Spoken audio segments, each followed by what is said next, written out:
Okay, now this thought, it really struck me a lot because I'm only speaking as an Australian who lives in a world where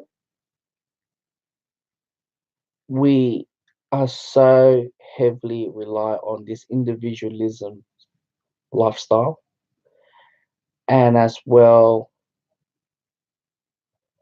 putting placing everything in institution. Um, when I mean by institution, I mean by like, you see countries where I'm from in China, um, elderly people are being looked after within their home, living intergenerational family where I'll just give you example. Just for example, me and my missus and I got my kids and I got my parents who could not look after themselves, but we hire a nursing or nanny or whatever, live in the same house. But working in aged care has showed the isolation, depression, the lost hope. I can't say lost hope, but people who stayed in that facility, right, the residents, especially dementia or palliative care, which you guys call it the bedbound, which is last leg of their life journey. And the way how I provide care for them, feed them, or missing their loved ones, or lost completely memory, vanish, or they live in a certain period of their life. I think the ones that live a certain period of life, it makes them feel a lot more happier.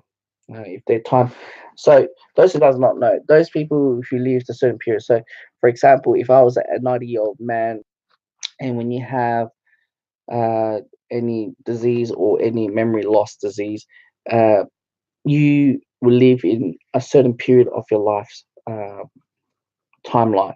So, for example, I probably live when I was 40 years old or 27 years old, and they live happy, to be vibrant, their energy and everything like that.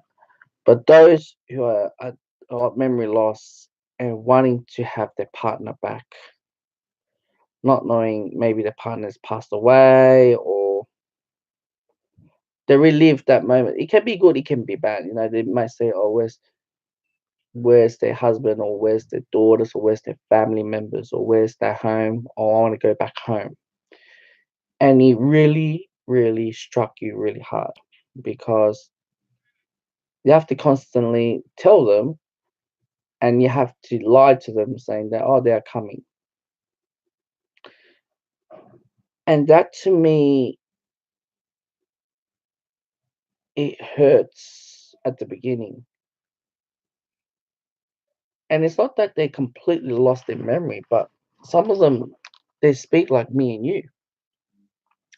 And when you tell them that, oh, you'll be all right, you live in the aged care. No, your parents didn't abandon you. No, not your parents. Not your husband or your wife divorced you and chuck you to a nursing home, or didn't like you and chuck you in a nursing home.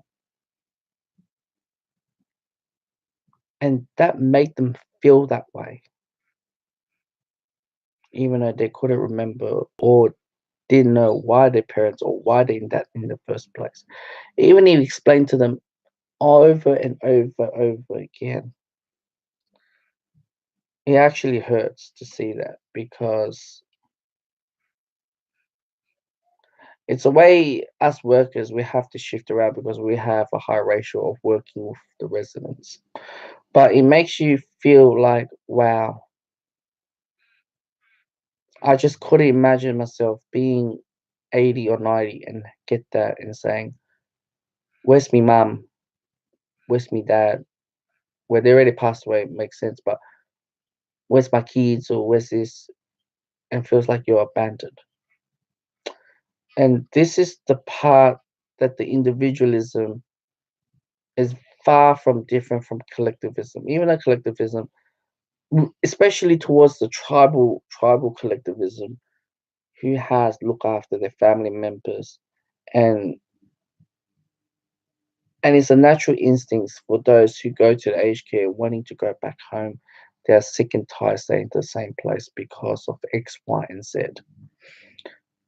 Because it's the same routine every single day. They sleep there, they do the same thing. Where family is different. You stay in the family, you share the stories, even though they're memory loss, they try to have photos and try to reconnect and try to have a very, very, you have your extended family coming over and you have family look after them. When the aged care, they rarely come or they come once a week. And, as workers, we have 24 hours care for them. And it really hurts to see that because of what you see. And them wanting to get back home and wanting to see their loved ones. And you have to constantly lie to them saying that, oh, they're coming, they're coming.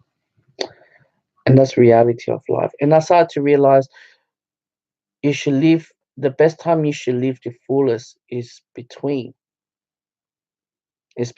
getting to an age girl, before getting old. You should really look after yourself because by the time you get to that stage, it's pretty much game over. You couldn't look after yourself, you couldn't go to toilet yourself, you couldn't feed yourself. And that is the time that you should be experiencing, not being workaholic. You can be workaholic and you should deserve a 1 month or 2 months holiday.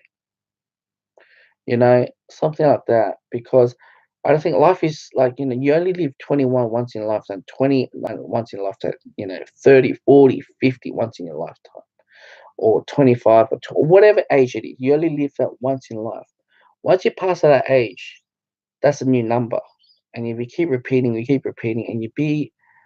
you know, we are very, very, very similar to this capitalist society. Work, work, work, work, work, work, work, money, money, money, money, money, bill, bill, bill, bill, bill.